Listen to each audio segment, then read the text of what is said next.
All right, welcome. We are doing Austin Institute Salem Center lectures. We do 2 of these a semester. This, I believe, is our first. And we're happy to welcome Dr. Kheriaty, psychiatrist and professor from Irvine, California. He's authored 3 books, including the most recent from 2022, The New Abnormal, The Rise of the Biomedical Security State. Something I confess I did not give a whole lot of thought to 10, 15, 20 years ago. He is a fellow and the director of the program in bioethics of American democracy at the Ethics and Public Policy Center. And he still sees patients. Dr. Kheriaty graduated from the University of Notre Dame in philosophy and pre-medical sciences. Earned his medical degree from Georgetown, completed residency training in psychiatry at UCI Irvine. For many years, he was professor of psychiatry at the UCI School of Medicine, director of their medical ethics program at UCI Health, where he chaired the ethics committee. Also chaired the ethics committee of the California Department of State Hospitals for several years. Author of books, articles for professional and lay audiences on bioethics, public health, political theory, social science, psychiatry, philosophy, religion, and culture. Man can do it all. On matters of public policy and healthcare, he has addressed the California Medical Association and has testified in front of the U.S. Senate. He's consulted on COVID-related ethical issues, for which he became rather famous or infamous.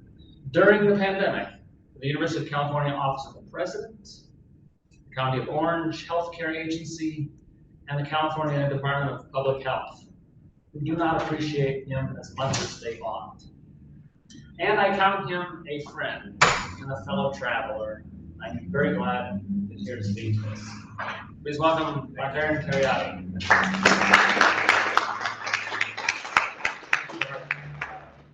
That kind introduction. Thanks, Mariana. It's my first time in Austin, and it's a cool town. It's great to be here on this rather enormous campus, talking about an issue that I care about deeply, which is the mental health of students, and particularly some of the acute challenges, as I'm going to try to lay out, that students face today. The transition to college, and just whenever I give a talk like this, I keep in mind that my audience may be people who are contending with some of the issues that I'm going to talk about, or they may have a close friend, a roommate, a colleague who's contending with these issues. So I did a quick search, very easy to find resources here on campus. I'll include this slide at the very end of the talk as well. This is a good place to start to reach out if you're looking for mental health resources, both on campus and then at the national level. But of course, the transition to college is a period of very significant changes. I think it's familiar to all of us, moving away from home, establishing a new sort of adult-to-adult relationship with one's parents, or at least transitioning into a new relationship. You've got a change of environment very often, living away from home for the first time, establishing new relationships, perhaps in an environment like this, where there are tens of thousands of other students. This is a clear challenge, I think, for most entering students. In addition to these perennial challenges of going off to college and starting the more adult phase of one's life, students face, I think, some unique challenges over the last 3 or 4 years, particularly due to our policy response to COVID. I don't say due to COVID, due to the decisions that we made in response to the pandemic, decisions to lock down entire populations, healthy populations, which we had never done before in human history, decisions to close schools in ways that had never been done before in this country, including during the 1918 Spanish flu pandemic, which was much, much worse in terms of mortality than COVID. The iPhone was invented in 2007, not that long ago, but you are part of the young people I'm speaking to now, are part of maybe the first generation that's grown up with this kind of technology just being pervasive, part of your lives. And several researchers from Jean Twenge at the University of San Diego to Jonathan Haidt at NYU have done considerable research, especially on adolescents, but I think it applies by extension probably also to young adults, on the relationship between screen time and mental health. And basically, I'm not going to present that data today, but basically a direct linear relationship for children and adolescents between the amount of time spent on screens and poor mental health outcomes. And it's not just being on the screen, but the kinds of things that people are engaging with online, even if it's not really toxic things like pornography, even just social media, I think can be a really tough challenge for young people to navigate, because there's almost an unconscious comparison game that's always happening when you're engaging with friends or followers on social media.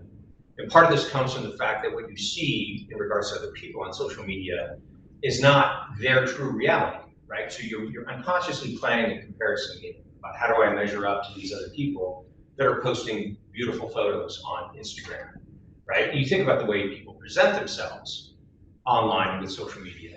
You know, they usually don't post the photo of their forlorn face after they got a D on their, first midterm exam freshman year of college. They post the amazing spring break photos of the European vacation that they went on with their family over the summer. You see the airbrushed version of other people's lives. You forget that, in fact, any unconscious comparison or conscious comparison that I'm engaged in here is always going to be a losing proposition. You're never going to measure up because you're not comparing yourself to real people. You're comparing yourself to the part of people that they want to project to others online, and that can have negative consequences on self-confidence and on adolescent and early adult development. Erik Erikson, who's sort of a major theorist in the field of development, talked not just about child development, but he looked at developmental stages across the entire lifespan. And he characterized each stage as having particular challenges that a person had to master sort of before they could move on to the other stage. So he talked of adolescence, for example, in terms of struggling with issues related to identity, right? You think about your typical high school kid. Who am I? Which peer group do I fit into? What am I good at? Where do I fit in, right? This is a common struggle of adolescent life. And he thought you had to achieve sort of a certain level of solidity in that stage of life to move on to the next sort of early adulthood phase, the college age phase of developing the ability to engage in committed, intimate relationships, sort of the young adult project. I mean, the characteristic, sort of prototypical example that we talk about is marriage, right? College is the time that you begin to think about finding a spouse, or at least what kind of person you might want to look for if you're drawn to the vocation of marriage.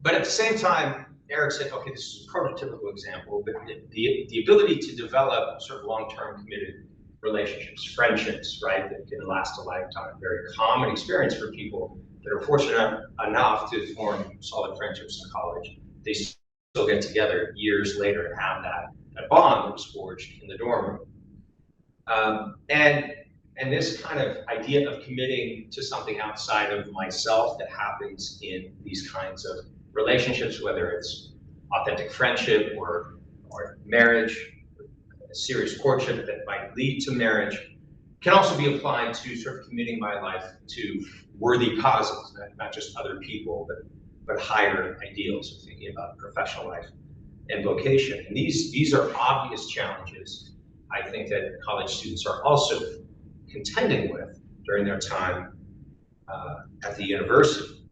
It also just so happens that this phase of life, undergraduate and graduate age students, this phase of life happens to be the phase where many common mental health conditions first manifest. That's just the natural history of many of these illnesses. Depression can present really across the lifespan, but quite common for people to have their first episode of major depression, if they're prone to that, in college.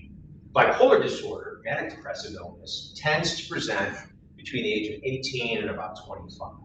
So very common for a college-age student to have their life severely, life trajectory severely interrupted by a first manic episode or the depressive phase of bipolar illness while they are in college.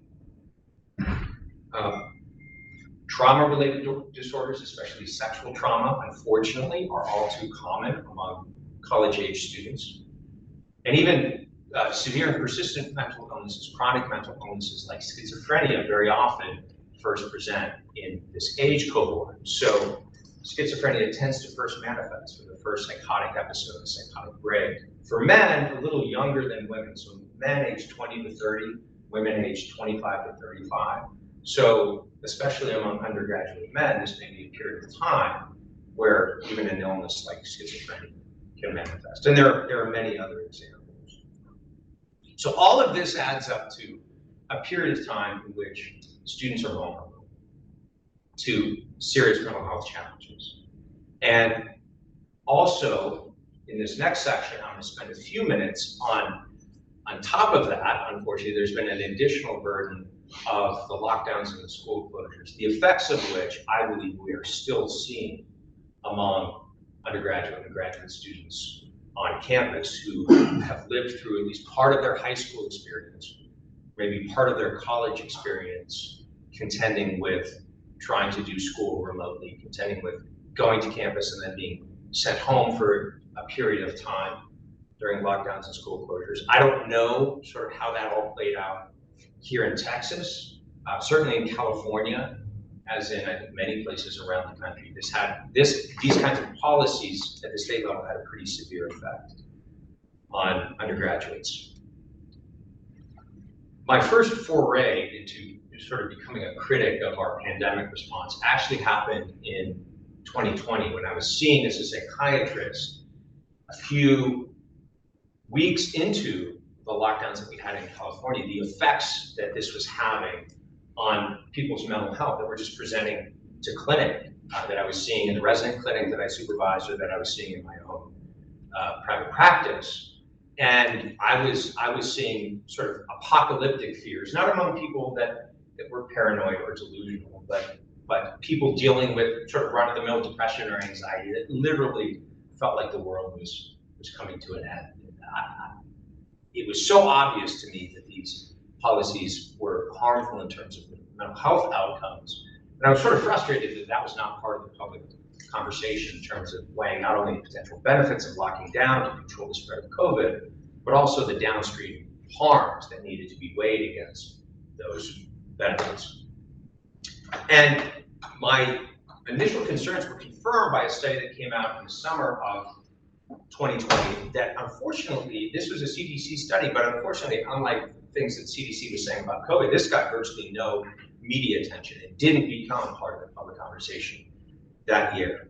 And this study had some really staggering numbers that you just don't see this kind of thing in psychiatric epidemiology in terms of changes from one year to the next. So this is a population-based study of over 5,000 Americans that 4 in 10 reported some kind of mental health condition that they were struggling with during the pandemic. A quarter of people reported a trauma or stressor-related disorder that was related to the lockdowns or school closures that they had endured at that point for many months. Aaron, tell us, how did they answer?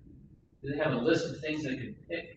Yeah, so this was a survey that had sort of did some effort at symptomatic checklists to, it's not a perfect diagnostic tool. And so the results were not presented in terms of this many people met the criteria for major depressive disorder or PTSD or whatever, because the study methodology was not sufficient to make a diagnosis. But this percentage of people reporting a significant cluster of symptoms or significant number of symptoms consistent with these disorders. Yeah, that's a good question.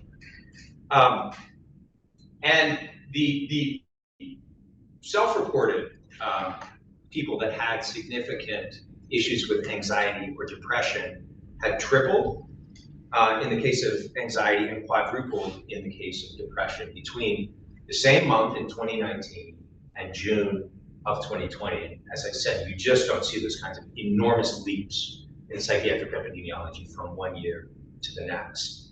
The most concerning statistic to me was that 1 in 10 Americans reported that not at any point during their lifetime, but sometime within the last 30 days, they had seriously contemplated suicide. And if you break that number down by age bracket, 24%, 1/4 of young adults reported that they had seriously contemplated suicide sometime in the last 30 days. That number terrifying. Higher rates among ethnic minorities too, which is unusual. Whites typically have higher rates of suicide and suicidal ideation than Blacks and Hispanics. So this was also a new reversal of a trend. This is data from, I believe this is Gallup. They, a 4-point sort of Likert scale type study where they said, basically self-report, you consider your own mental health or emotional well-being to be excellent, good, fair, poor. And you see the trend line from when they started doing this survey, I think in 2001, hovering around, 80 to 90% of Americans said their emotional well-being was either good or excellent. And then we get a 9-point drop in 2020. And we get a 9-point drop in 2020 also in people who reported that their mental health was excellent. Even prior to the pandemic, there was a lot of concern at the national level regarding so-called deaths of despair, death by suicide, alcohol-related illnesses, and drug overdose. And Ann Case and Angus Deaton is a Nobel Prize winning economist. So 2 social science researchers at Princeton published first a white paper and then later turned that into a book in, I believe it was 2018, describing the rising rates of death of despair starting in 1999 and accelerating around 2006. And basically taking on such severe proportions by 2018, even pre-pandemic, that due to these deaths alone and the effects that they had on overall mortality in the United States, life expectancy among Americans was dropping in 2018 for the first time since the Great Depression because of alcohol, drugs, and suicide. Then we locked down and closed the schools. We had the effects that I showed you in the last slide. We sort of poured gasoline on that fire. So in the year 2000, there were less than 20,000 drug overdose deaths per year in the United States. By 2018, pre-pandemic, that number had increased to 70,000. By 2020, during the lockdowns, that number was 100,000. It's a lot of people, right? And did you hear about that excess mortality of 30,000 people due to drug overdose during COVID when you turn on the evening news? No, everyone was focused on one illness rather than doing what public health is supposed to do, which is the health of the population as a whole, not just one disease. Same thing happened to alcohol-related deaths, right? 69,000 to 99,000 in 1 year from 2019 to 2020. Alcohol poisoning or what? So that would be things like liver cirrhosis, alcohol poisoning, delirium tremens, things of that nature. So alcohol-related deaths are a little more complicated because they can be acute, but they can also be chronic illnesses caused by decades of persistent alcohol use. Sorry to be a little bit depressing, but in this sort of midsection of the talk, I want to spend a little bit of time talking about suicide because suicide is a proxy for mental health as a whole, right? It's sort of the canary in the coal mine that something is gone wrong when you see rising rates of suicide. Suicide is one of those things that human nature being what it is, sad to say, we can never fully eradicate, probably. But there is wide variation across different societies and across different periods of time in suicide rates. Starting with the seminal work of Emil Durkheim, one of the founding fathers of modern sociology, who published a book on suicide, and I believe it was 1892 or 1894.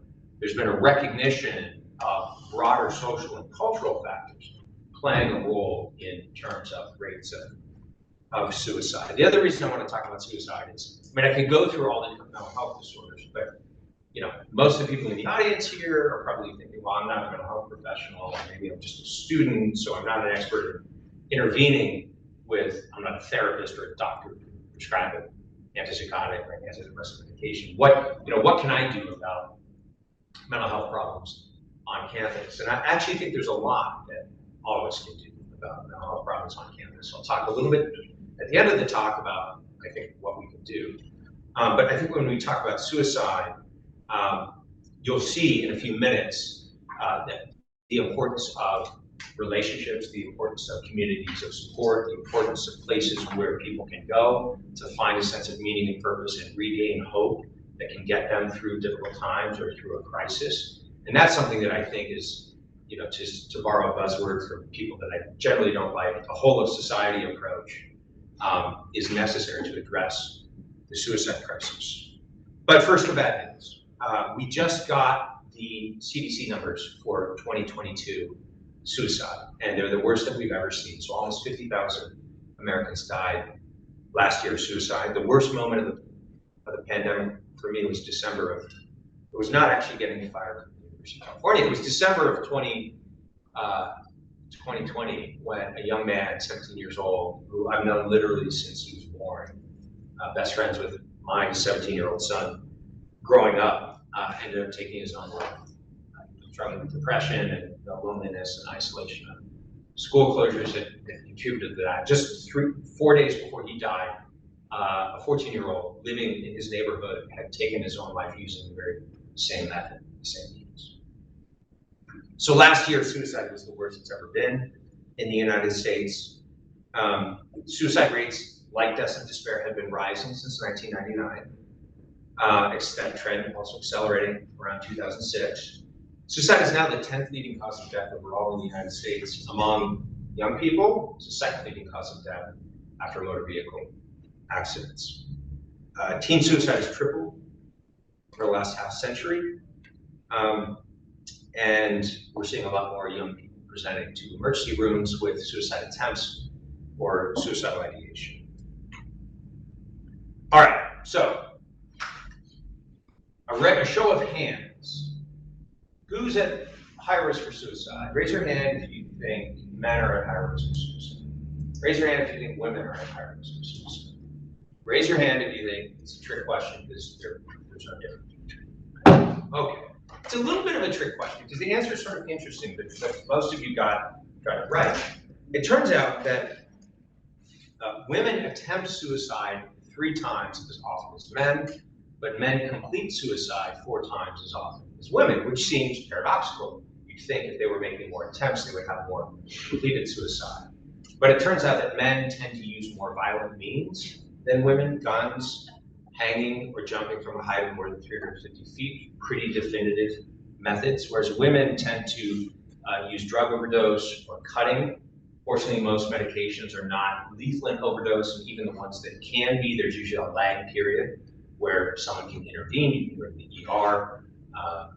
And with cutting, which can obviously be very lethal if you hit the radial artery, carotid arteries, there's still a lag time where people can change their mind, call the ER, maybe they clot, maybe they have someone walk in and see them in the bathtub or whatever. So here's the trend line up to, this slide actually needs to be updated. But there was a study looking at 1999 to 2014, and you see men at the top, women at the bottom of the combined total. But unfortunately, among every age group except for those over the age of 75, suicide has been on the rise since '99 among both men and women. Not good. It's long been known that there is a social contagion element to suicide. That human beings are, in Renee Girard's description, mimetic, meaning we not only learn through social imitation, we not only imitate one another's behaviors, we imitate one another's desires and intentions. And this has been so well characterized, the idea of suicide spreading through social networks or highly publicized suicides resulting in copycat suicides that has a name in social science. It's called the Werther effect. Anyone know where the name comes from? 18th century novel published by Goethe called The Sorrows of Young Werther, which is about a young man who's thwarted in his romantic pursuits, ends up taking his life with a pistol at the end of this sort of tragic romantic novel. Wildly popular after it was published, and authorities in Germany and Italy noticed after the publication of this book a rash of cases of suicide among young men using the same means, shooting themselves, often with the book tucked under their arms, right? And this has been replicated by much more rigorous, non-anecdotal social science research since then. There's also something that's been coined the Papageno effect, and this is a silver lining piece of information. The Papageno term comes from a character in Mozart's opera, The Magic Flute, who's tempted to suicide and is despairing, and he's visited by these sort of childhood spirits that encourage him to find hope and gain a new perspective on his life. And he changes his mind and chooses to live. And it's also been well characterized that when you have publicized cases of people who were tempted to suicide, but were able to recover from their depression, or were able to contend with the challenges that were leading them to despair, and found meaning, purpose, and hope again, that can have a salutary effect on suicide rates. So the social contagion element can run in both directions. Nicholas Christakis, who's written a book on this, he's a social scientist at Yale, or he was at Yale, I don't know where he's at now. His research has looked at the way that both positive and negative health-related behaviors spread person to person through social networks. So you have the phenomenon of publicized cases in the newspaper. And there are journalistic standards, very often not followed, that in terms of reporting on suicides, to try to minimize the Werther effect. Right? You're not supposed to describe the means and method. You're not supposed to describe the location. You're not supposed to frame suicide as a potential problem to a difficult life situation. But Christakis looked at how suicide spreads person to person through informal social networks, even when cases are not publicized. And he found that the effects of a suicide on a social network run up to 3 degrees of separation. So in other words, if, God forbid, I take my own life tomorrow, the people who know me, family, friends, colleagues, have a higher, statistically significant higher incidence of suicide over the next year. And my suicide affects not just my friends or direct contacts, but my friends' friends' friends. The effect diminishes with each degree of separation, but it's still significantly, statistically significant at 3 degrees of separation, which is a remarkable finding if you think about it, the effect that our actions have on other people. There's also this phenomenon of suicide hotspots. Anyone know what the number one, not that you would know this, it's just like a morbid statistic. What's the number one suicide spot in the world? Golden Gate Bridge in San Francisco. So at least 1,800 people, probably many more, these are the ones that we know about, have died jumping from the bridge. Almost impossible to survive that jump. The city a few years ago finally put up a net, a barrier. But prior to that, it was about 1 suicide every 2 weeks. And only a couple of dozen people have miraculously survived that jump. So that was a hot spot, the sort of romanticized. You know how many people that we know of have jumped from the adjacent Bay Bridge? 0, right? It's just not, it's not a sexy way to go out. It's sort of a flame of glory. Who wants to jump from the Bay Bridge? It's ugly. It's not romanticized. There was a suicide hotspot in Japan back in the 1930s. There was a famous actress whose memoirs were published posthumously, who jumped into this volcano off the coast of Japan, and her case was widely publicized. And Mount Mahara became a suicide hotspot. There was a man who ran a tugboat service and would sell one-way tickets out to the island for people that were jumping. He would also sell round-trip tickets for the people who wanted to go and watch people jumping. And this rash of suicides at Mount Mahara didn't stop until they put up a barrier at the spot where people typically jumped, and the government forbid selling one-way tickets out to the other. I wrote this review in First Things a couple of years ago. Any of you seen this show? You probably, yeah. So this was an example of, I think, romanticizing suicide. This show was a sort of revenge fantasy on Netflix, very popular when it came out, that I argued was probably contributing to adolescent suicide. And there were a couple of studies published showing that during the binge watch weeks after the show came out, that there were more adolescents presenting to emergency rooms with suicidal ideation. So it's important when these things happen that we not glamorize it. And it's very important to pay attention to how these things are framed in news media, on social media, on campus, obviously in entertainment as well. But another aspect of suicide that I think is important for everyone to understand is the typical mindset of someone who's suicidal is conflicted, it's divided. Most suicidal people, it's going to sound weird to say, they don't want to die. They want to escape what they feel like is intolerable suffering, and they mistakenly believe this is the only way to escape intolerable suffering. So there was a journalist who tracked down as many as he could of those 26 people who survived and asked them a very interesting question. What was going through your mind in the 4 seconds, which is how long it takes between when you jump and when you hit the water? And every single one of them said the same thing. They said, I regretted my decision to jump. One man said, I instantly realized that all the problems in my life that I thought were unsolvable were actually solvable, except for having just jumped. This guy, Kevin Hines, if you're interested in this whole issue of suicide, he's an extraordinary young man. His story of how he survived, it was like this sea lion came up underneath him and brought him to the surface, and it was crazy. But he's put together a nonprofit and where he tries to address this issue of suicide. Suicide requires not just intent, but also easy access to means, which is why barriers at hotspots can have an effect. I don't want to get into debates about gun control, especially here in Texas, but at least keeping easy access to guns away from people that are very high risk for suicide. If you're depressed, you have guns in the home, I recommend to my patients that they give those over to someone else until we can get them through this crisis period. But most people appreciate when someone intervenes, maybe not in the moment, but afterwards. So the other myth about suicide is, well, if you put up a barrier at a hotspot, or even if you intervene with someone who's in a crisis, if they have a chronic condition, it's not going to change.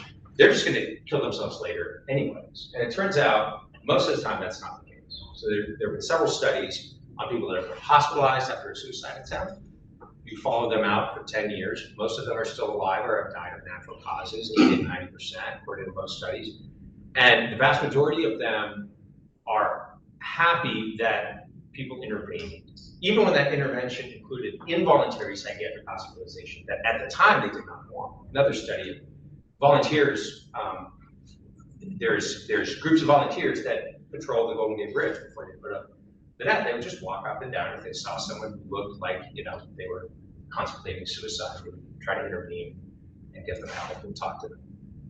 And another study by a guy at Berkeley of 800 people who had an intervention from these volunteers indicated almost all of them were grateful that someone had intervened.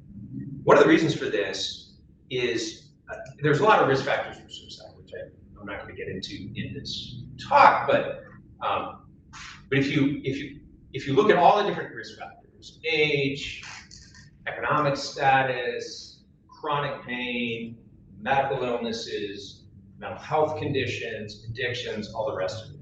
There's many things that contribute to suicide risk. But Aaron Beck, who's famous in my field for developing cognitive therapy for depression, did a couple of studies following suicidal people out 10 years. It's hard to do these longitudinal studies with individuals who have attempted suicide.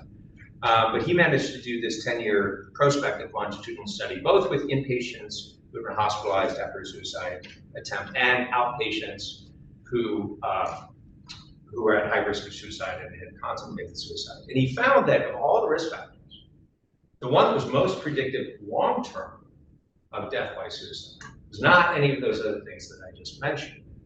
It was the person's reported sense of hopelessness. So, as Viktor Frankl taught us, people can endure horrible things if they can maintain hope that the future may be better, a reason to go on living, a way to find meaning even in and through their suffering. And when you lose hope, there is your candidate for suicide. In fact, in his book, Man's Search for Meaning, he describes the fact that in Auschwitz, they could see when a prisoner had lost hope and had sort of given up. The light would sort of go out of his eyes. And inevitably, that person would come down with an infectious illness and die, or they'd fall back in formation and be shot, or they'd be singled out for the crematorium. And this was so clear and well known among the camp prisoners that they had a name for it, which I'm not going to butcher the German, but roughly translates The Walking Dead. The person who has entered into a state of despair, where they've lost hope, is not long for this world. Right? Hopelessness can literally kill you. But the upside of that is that any intervention, it doesn't have to be a professional mental health intervention, any intervention that can help a person regain a sense of hope, or find a sense of meaning or purpose, or make sense out of their suffering, can potentially be life-saving. And that's something that friends can help with, that's something that roommates, parents, professors, people involved in engaging in small-scale communities, and institutions like the Austin Institute, all of us have a role there. Going back to Angus Deaton, the Nobel Prize-winning Deaths of Despair guy, he's an economist, but he admitted in his study of Deaths of Despair, economic explanations alone are insufficient here. Actually, wealth is not very predictive at all of suicide. Once you get out of basically really grinding poverty, more money does not lower your risk of suicide, once you can provide for the basics.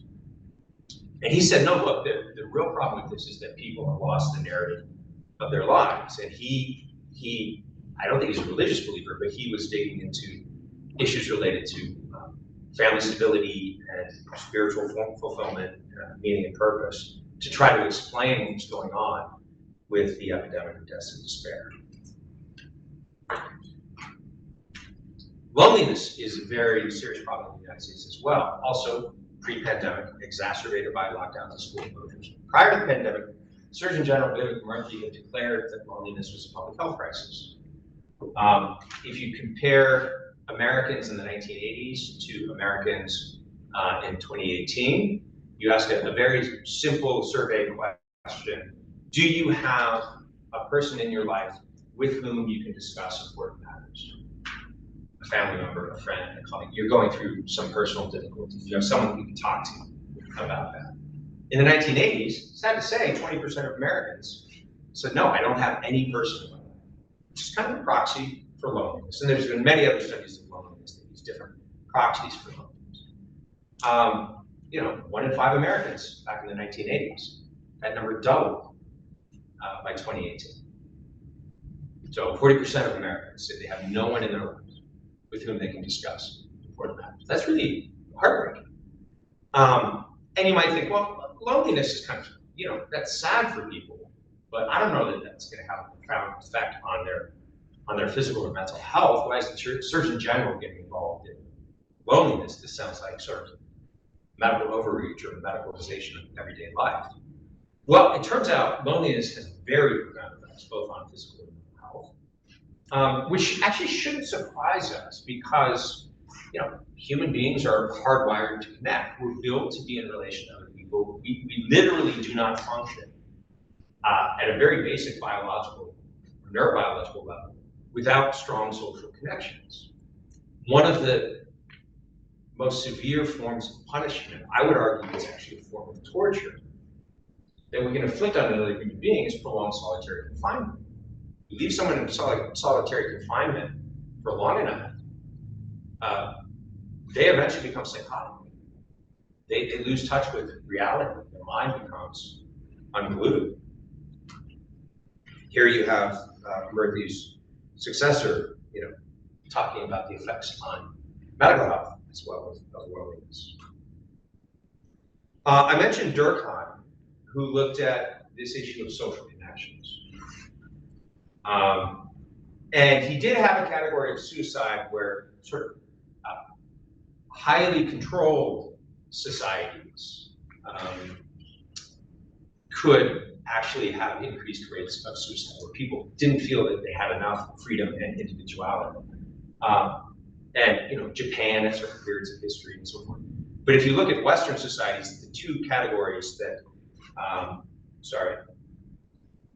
that were most prominent were what he called egoistic and anomic suicide, which involved a lack of integration in a community, or the struggles that people undergo during periods of social and economic upheaval. I would argue that we have been in just such a period over the last few years in this country where people can drift toward despair because they lose their anchoring in a community.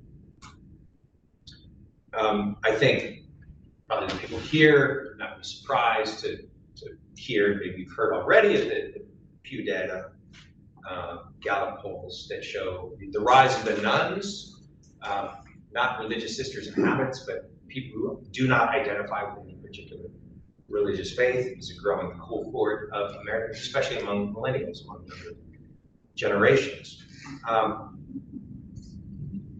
And this will have implications for mental health that I'll talk about in just a few minutes.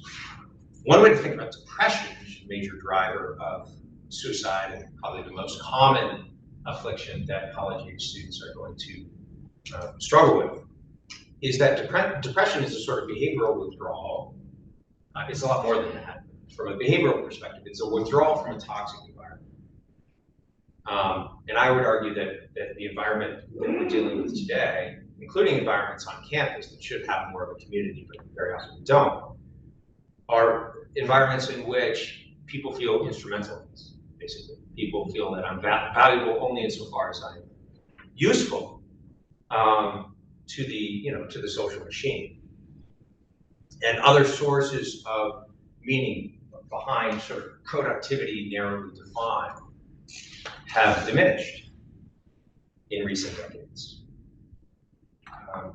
The sort of libertine atmosphere on many college campuses as well, not just in regards to sexuality and sexual expression, but just in terms of sort of hyper autonomous individualism in many domains of life, I would argue is another aspect of what I would consider to be an environment that is not conducive to mental health. I ran across this bumper sticker that encapsulated this attitude very well.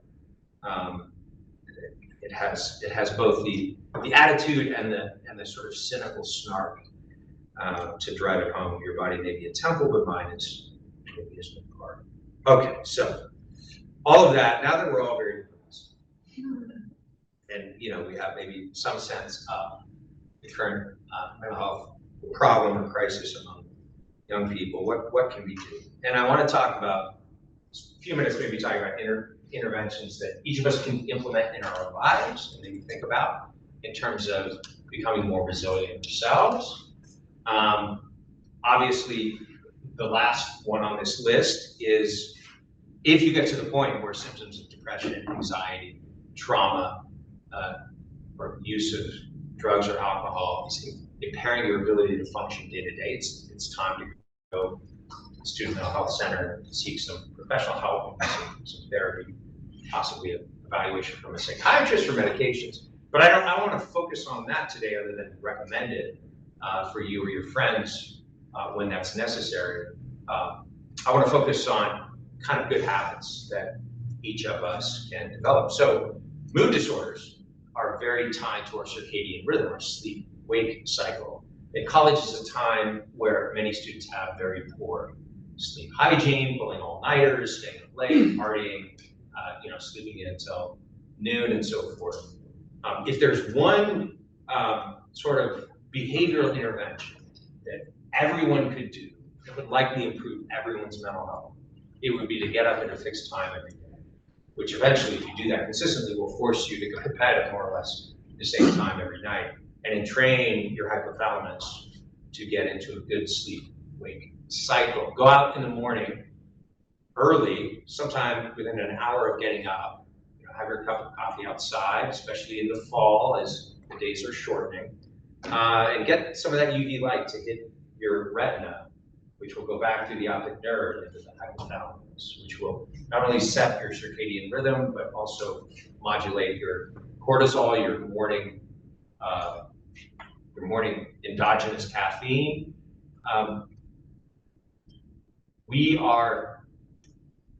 We're in an environment where artificial lighting, where screens, where the natural rhythms of the sun coming out and the sun going down, we're very detached from. And that this actually has profound effects for us physically and downstream effects on our mood that are, So social rhythms, regular meal times, not eating alone, a reasonable schedule that's balanced, that has obviously time for study and work, but also time for spiritual pursuits, time for rest and relaxation. Limiting screen time, having face-to-face encounters with friends that are not mediated through the screen, and that go beyond, what you can have on social media. Obviously, managing, staying away from drugs, managing alcohol intake are sort of low-hanging fruit in terms of lowering your risk of some of these mental health issues. And certainly, if you see, I'm starting to drink more. It used to be just socially, I'd go out and have a drink or two with my friends, if I'm of age, or maybe a drink or two with my family when I'm at home. But now I'm sort of, I find myself drinking alone, or I find myself drinking more. That may be a sign that you're sort of self-medicating something that you need to take a look at. Maybe you're using it to deal with increased stress or increased anxiety, and that's not going to be an effective intervention. Might take the edge off in a moment, but over the long term, it's actually going to make all of these problems worse if you try to manage them with alcohol. So those are some, I think, basic interventions that each of us can try to implement in our own lives, maybe recommend to others who are struggling in this area. I sort of alluded to the connection between religious practice and mental health a few minutes ago. And before I cite one or two studies on this, I want to enter the caveat that religious faith does not immunize us against any of the things that I'm talking about in this lecture, including suicide. I mentioned here some saints and heroes who have struggled with profound mental health issues, ranging from schizophrenia to manic depression to very severe melancholic depression. But with that caveat, there is a very sizable body of medical research suggesting that religious faith and practice can have a positive effect on mental health and lower the risk of depression, suicide, drug and alcohol addiction, or aid in recovery from those illnesses, right? Prayer is not a substitute for medication or psychotherapy or other interventions for depression, but it can facilitate the recovery from depression. And I think we can acknowledge this without sort of instrumentalizing religion, right? If you only pray in order to lower your blood pressure, you're not really praying. But if you're so inclined to some of these pursuits, I think one thing that people on college campuses can do is to encourage this, encourage an environment where students are free and supported in their religious faith and their spiritual pursuits. So I'll just mention one study looking at suicide risk. This is from my friend Tyler Vanderweel, who runs the Human Flourishing Program at Harvard. This was published in JAMA. He looked at this very large cohort, almost 90,000 women. This was a study of nurses, actually, between 96 and 2010. And he found that if you attended a religious service once a week or more, these are Catholics and Protestants that he was looking at, you were 5 times less likely to complete suicide. And of the almost 7,000 Catholic women who said they attended Mass more than once a week, there were no suicides in this particular study over that time frame.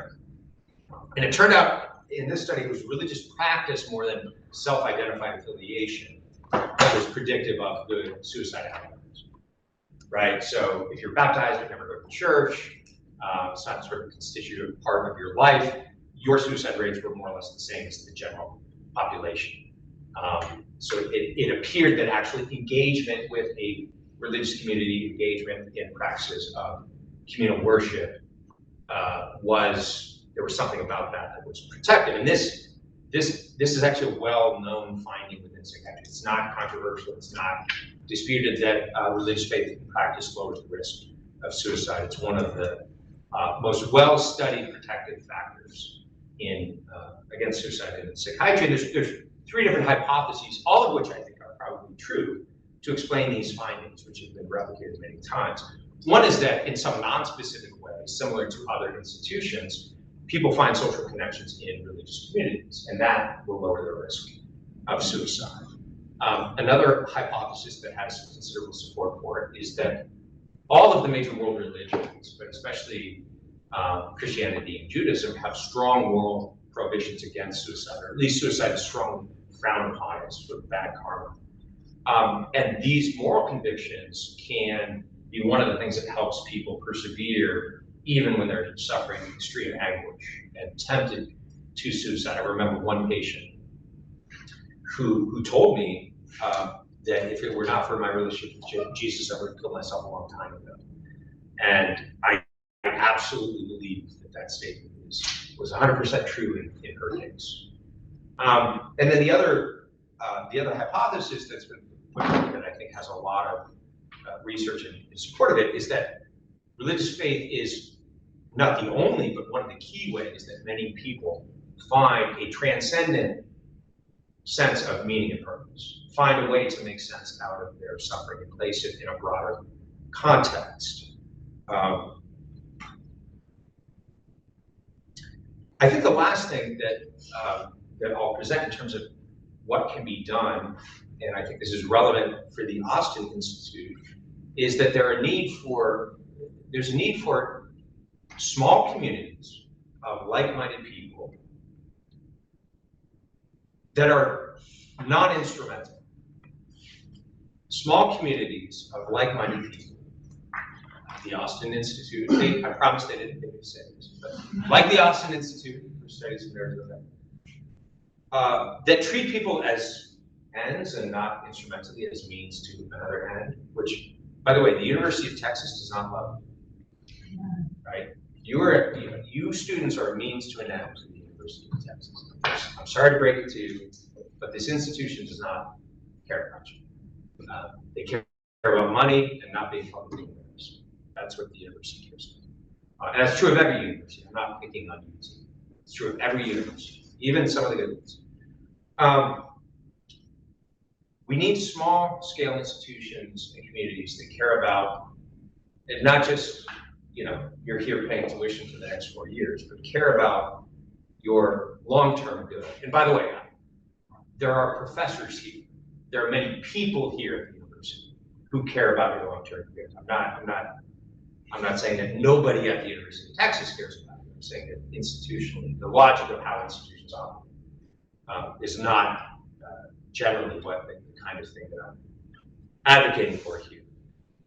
Research suggests that communities that are multi-generational, where you have undergraduates, graduates, professors, and older adults in the community getting together to get to know one another, to share ideas, and to engage in a reading group, and to form friendships in that context.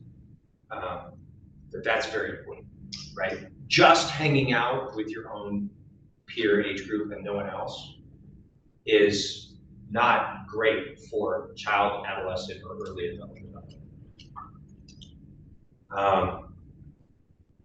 So I think the work that you're doing here and other similar initiatives, probably there are many more on campus here, hopefully, and I know that there are many more elsewhere. These are very important to address the toxic environment issues, to address some of the larger social and cultural issues that are undermining people's strong connections with one another, that are leading to the kind of alienation, ennui, that the problems that Durkheim described 100 years ago, that are now once again contributing to suicide, deaths of despair, rising rates of depression and anxiety, and so forth. So I'll end with just a little anecdote to remind us that, okay, get involved in institutions or projects, but at the end of the day, the most important thing is probably friendships and the little things. Do I form relationships with fellow students, with roommates, that are sufficiently strong that people can come to me when they're struggling, so that I can maybe, okay, I don't have all the expertise here, I don't know how to fix your problem, but I can encourage you that you can recover from depression, and you can get help. It's okay to do that. It's not a character flaw or sign of weakness for you to ask for help, right? And even people that we just encounter on an occasional or even a one-time basis, I think we underestimate the profound effects that we can have on one another.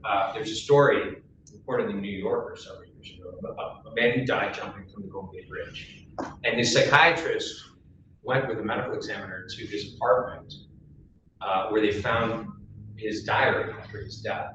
There was an entry written just hours before his death that said, "I'm going to walk to the bridge, and if one person smiles at me along the way, I will not jump." So, on that note, have hope, take courage, and don't forget the profound effects, both positive and negative, that we can have on one another. We truly care about people around us. Thank you.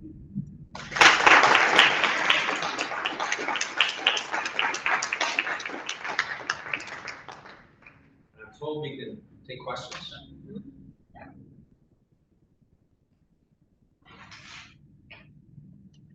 We're just curious, based on the research, curious why at medical centers or doctor's offices, there are questionnaires now for kids starting at age 11 or 12. Basically ask them if they have suicidal thoughts. And what are the questions along those lines? When I was a resident, it's not that long ago. I was in psychiatry residency from 2003 to 2007.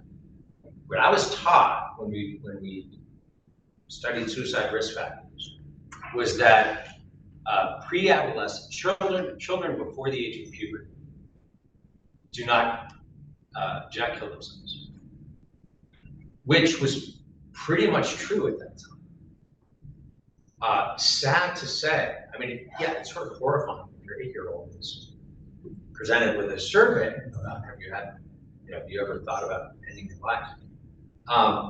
But that's not true anymore, that children prior to the age of puberty don't take their lives. The suicide rates, I didn't present that the rising rates of suicide among different age brackets. I have some bar graphs for that. In the interest of time, I didn't want to get down into the weeds at that level. But one of the most concerning statistics that we saw during that 20-year span was that suicides for 10 to 13-year-old girls had tripled rates of suicide. So there's a huge rise in suicide rates as soon as you hit puberty.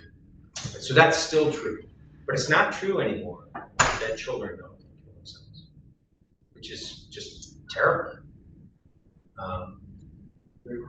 General pediatrician, and there's a big focus now on training primary care physicians, pediatricians and medicine psychiatrists doing this because it's presented to primary care practitioners, and you never got the training before, and there aren't enough mental health professionals to care for these. And so there's a lot of looking around and trying to figure out ways to address this problem, because there's a severe shortage relative to the demand for this care. Yeah, so I mean, a lot of this is, anyone in primary care will tell you that much of what they do, and the recent quarter and third is dealing with mental health issues. The last couple of weeks, it's been in the news that ERs are basically overwhelmed with suicidal kids, pediatric ERs, and so they don't know where to send them. They have to be screened and then accepted for mental health hospitals, and then they're filling up the ERs, and then the kids with other illnesses can't be seen, and so it's causing a lot of dislocation. I mean, to me, this is a sign, perhaps the most, the loudest sign, that we now live in a society that is basically hostile to children. It's not good. I wish I could be more optimistic. It's not a happy problem. We're talking about loneliness for kids. Talking about loneliness for kids is probably a thing now, which wasn't. I think we were just seeing earlier engagement with media, with social media, with entertainment media of children, with the advent of these devices. I don't know how to account for it all. I don't know exactly what's going on with childhood suicide, but it's gone from exceptionally rare to more and more common. I have a practical question. Yeah. But for those of us who work at the university and teach, I believe that there's been an increase in the amount of mental health issues that our students have. So we get all these accommodations. Yeah. And there is a lot of anxiety, and pretty much anxiety. Yeah. So how do you support help students? I believe that the purpose of education is to help the person to grow. Yep. When we receive students, I don't know what is the discourse in other colleges, but in my college,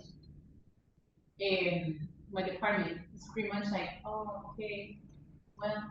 So students sometimes use that as a way not to submit assignments or just not.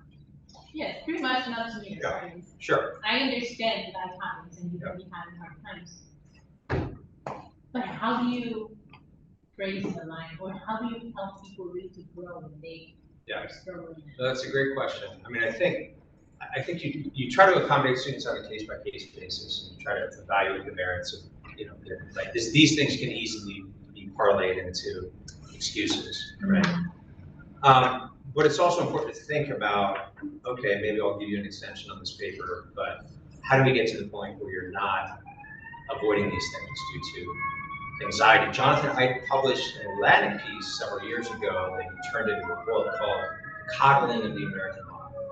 Basically what he argues there is that the whole sort of campus safe spaces approach to dealing with students that have a hard time contending with new ideas or other challenges, that sort of put the student in bubble wrap and protect them from the rough edges of life, protect them from public argumentation, protect them from uncomfortable ideas, from whatever, is actually, if you look at it from a cognitive behavioral therapy standpoint, the exact opposite of what you should do. So boiling down treatment for anxiety to its most basic level, behavioral interventions for anxiety involve various forms of exposure therapy. If I have a phobia of getting on an elevator, I'm going to behaviorally be inclined to avoid elevators, right? This is on the 4th floor. Okay, I'm going to, be a little bit winded, but I can take the stairs to the 4th floor. So I start avoiding elevators, and it's fine because I work on the second floor. And well, if I've avoided elevators for 2 weeks, and then I have a job interview on the 50th floor that starts in 5 minutes, and I got to get on this elevator, my anxiety level is going to be mild and probably manageable. But if I've avoided elevators for 2 years, I'm probably priming myself for a panic attack when I get on that elevator. And the reason is the avoidant behavior confirms in my mind that this thing, this environment, or this situation is actually threatening, right? Is something to be avoided.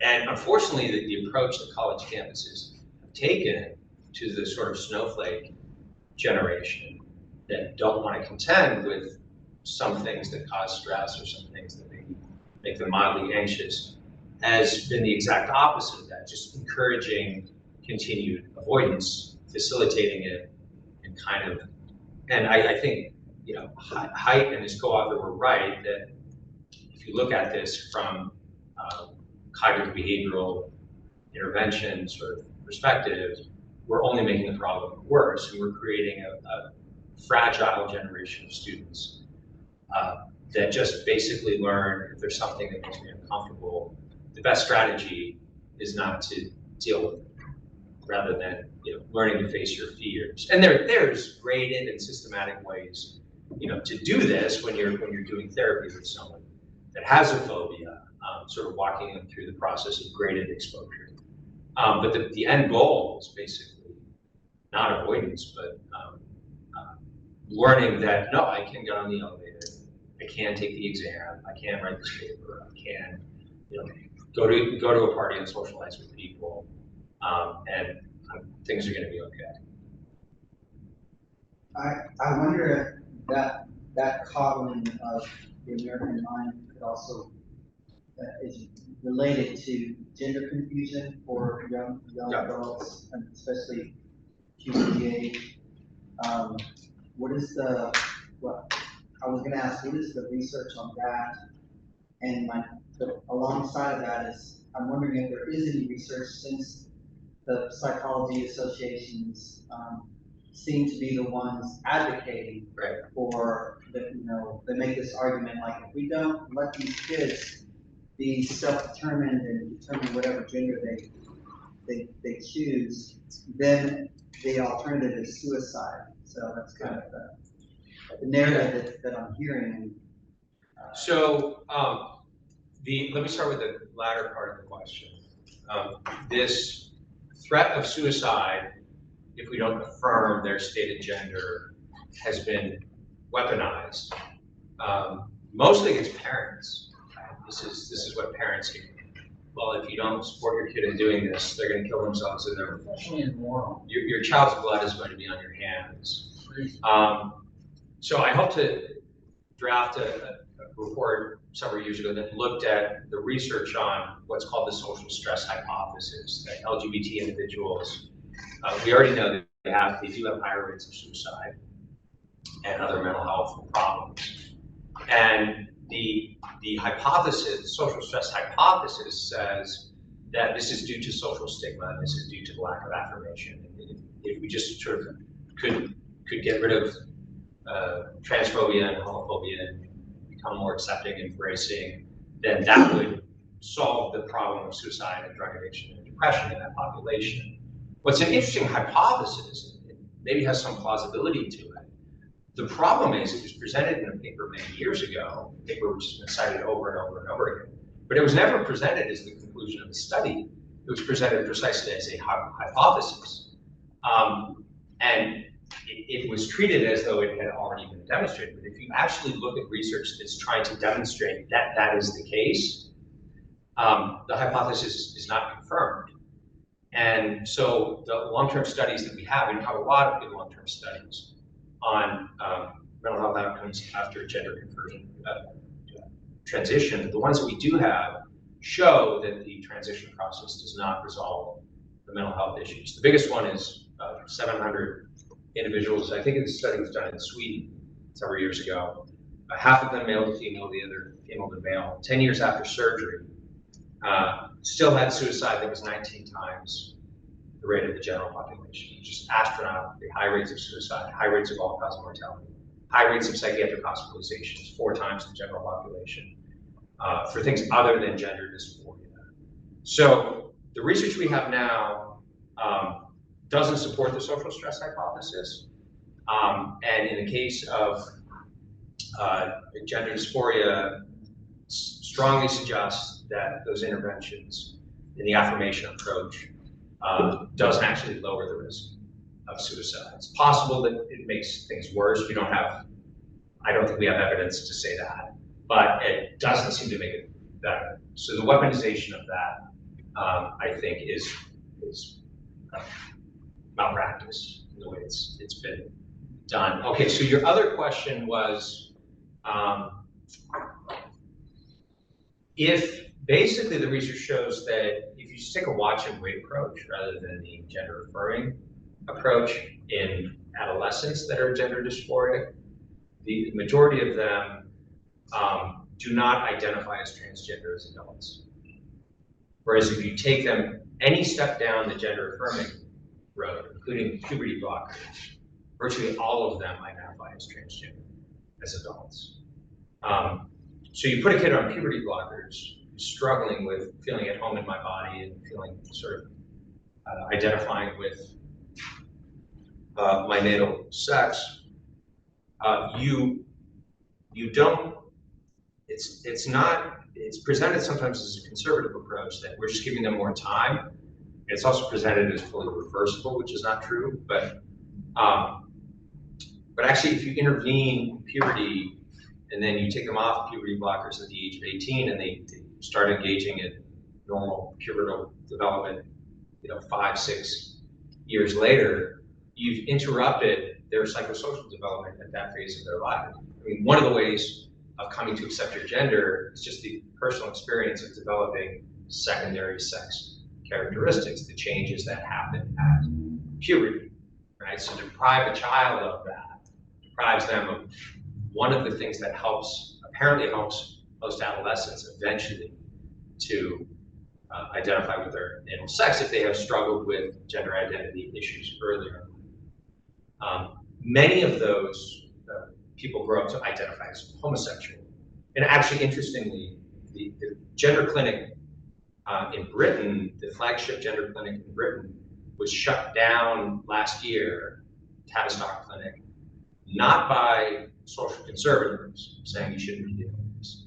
It was shut down by the L's and the G's saying to the T's, you're taking these young people that are probably going to identify as gay or lesbian later in life, and you're convincing them that they're trans, and you're doing this. So that would never happen in this country. That coalition is going to hang together, I think, for political reasons. But and then the other thing that's relevant, while we're on the topic of gender, relevant to what I was talking about in this lecture, is the phenomenon of social contagion.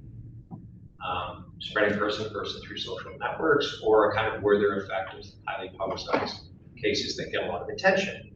I think we now have pretty good evidence that this is happening in what's been termed rapid onset gender dysphoria in adolescents, especially among adolescent girls.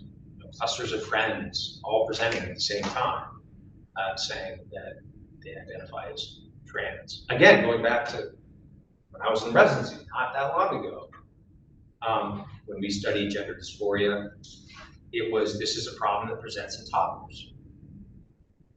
It's not something that first manifests among 12-year-old girls. That's just not the natural history of that issue, problem.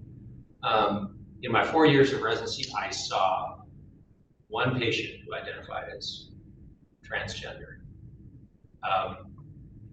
When I was consulting on the adolescent wards just a few years ago, we had a 13-bed inpatient unit that I would cover when I was on call on the weekend for adolescent patients. At any given time, 3 or 4 of the patients on that 13-bed unit were asking for pronouns of the opposite sex, or were identifying as they, them, or claiming to be trans.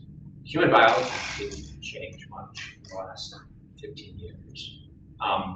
I'm pretty sure there weren't a bunch of these people just running around too afraid to say publicly that they felt this way.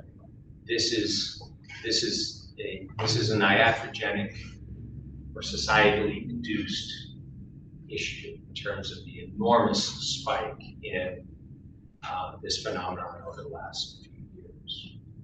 And I think it has a lot to do with the dynamics that I sort of alluded to when it comes to suicide. Yeah. I was just wondering how this stress aversion stress is bad combination to avoid it. Yep. To avoid it. How that fits in with promulgating the first right to die. So, Yeah. Sure. Stress is not all bad. In fact, you know, in the research on stress, there's eustress and distress.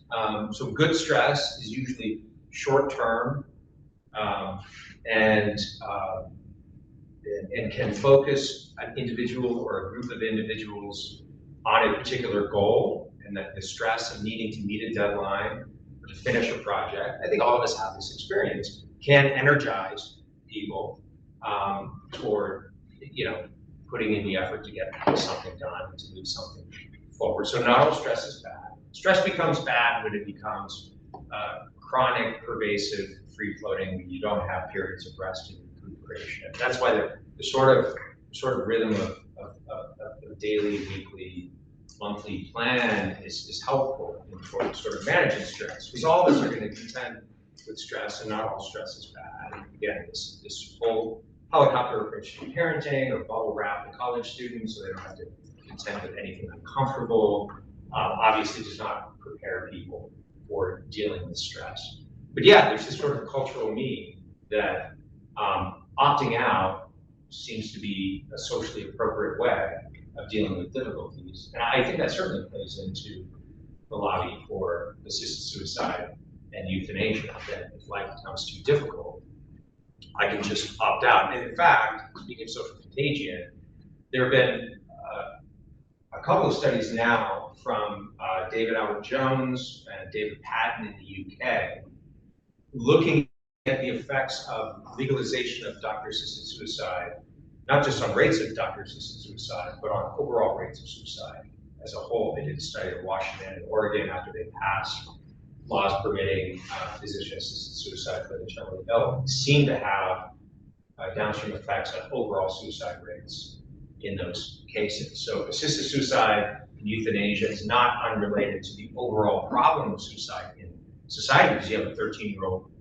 girl who says, well, you know, my grandma was dealing with a terminal illness, and, you know, the doctors gave her some pills to end things so she could escape her suffering. In fact, the families sort of gathered around the bedside and celebrated that decision. Well, I'm suffering intolerably, maybe not with a terminal condition, but, you know, that just means I'm going to be suffering even longer. Than grandma would die probably within a few months.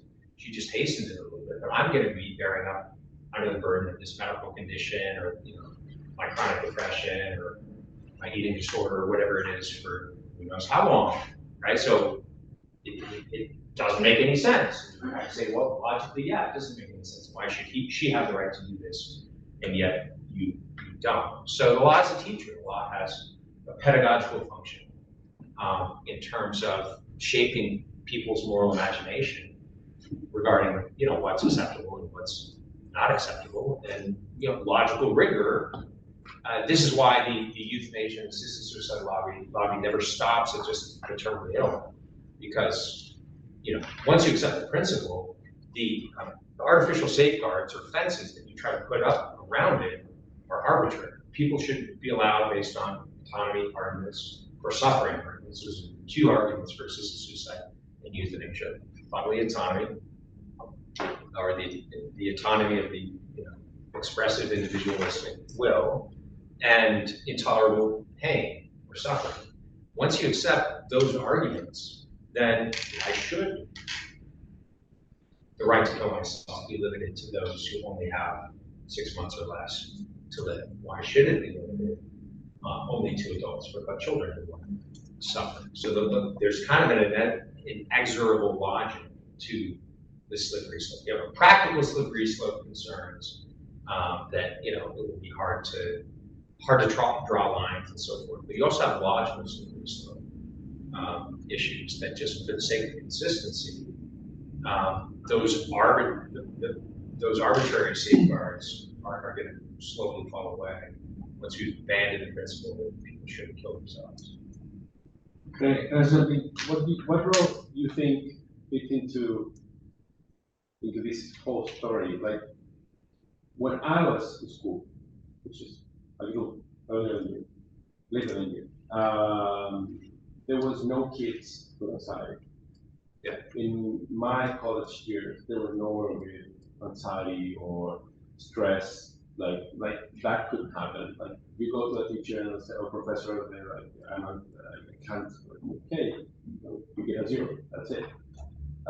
So, what role does it feel like? Maybe this over-professionalization of the whole issue of the medicalization of everyday life should be a concern of ours. Some of these categories could become too elastic and too expansive, such that you'll know if you have a panic attack. Most people that have a full-blown panic attack end up in the emergency room because they think they're dying, they're having a heart attack. It's very severe and incapacitating. Mild anxiety because of everyday stress is not a mental health condition. It's a normal response to my environment. So I think we do have to be aware of mission creep on some of these categories and the way in which those things can be politically weaponized. You can't say that because it makes me anxious. Or used to facilitate a kind of irresponsibility that and laziness, quite frankly, lack of discipline, because I sort of diagnose myself with a mental health condition every time I'm struggling with a difficulty in life, and I think we certainly don't want the medicalization of everyday lives. That's not going to help. Before we conclude, I think we have to call it an evening. I want to cede the floor to Marianne for just a couple minutes of comments and questions. But first, thank Aaron for his illuminating talk.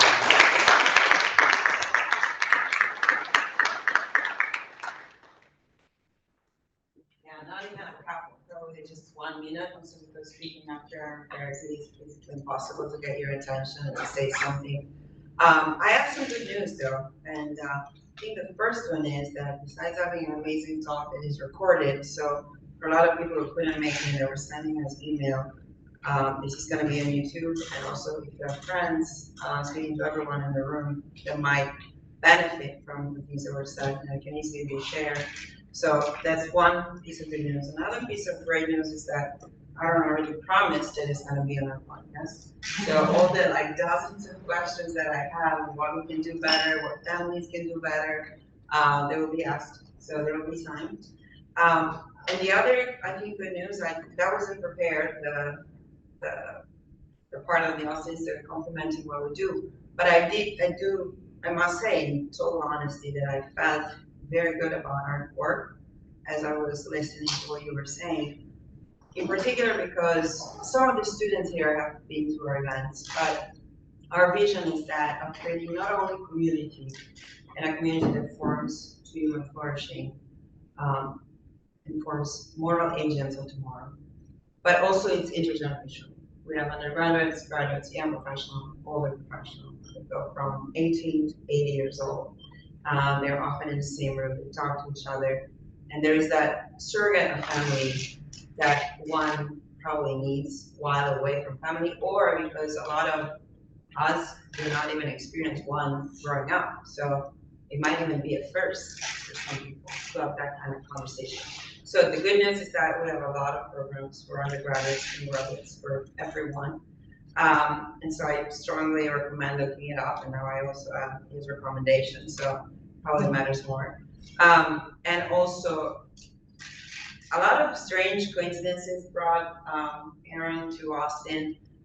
today. But another thing that I was not expecting is that our next speaker was going to be a physicist who translated an Italian philosopher, who's Augusto de Noce.